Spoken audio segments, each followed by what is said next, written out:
wabah bencana ini, kita semua belajar lagi. Syukurilah hidup ini, berdoa untuk Indonesia.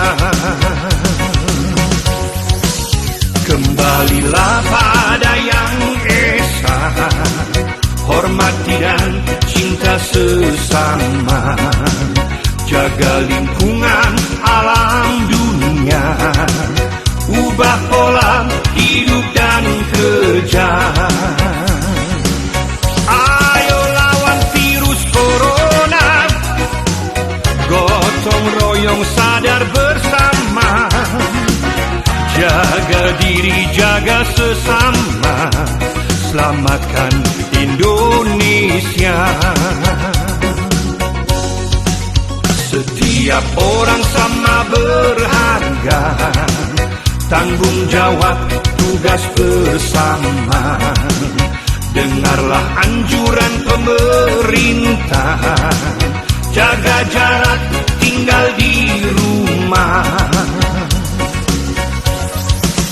Terima kasih dokter, perawat, dan semua pihak yang peduli, lintas golongan, suku, agama. Anda semua pahlawan bangsa. Mari hempaskan putus asa, tetap semangat hidup dan kerja.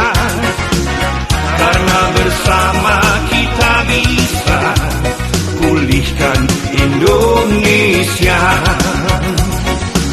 Ayo bangkit dan berkarya, kobarkan semangat 45. Masa depan pasti ada, semangat Indonesia. Tetap semangat Indonesia.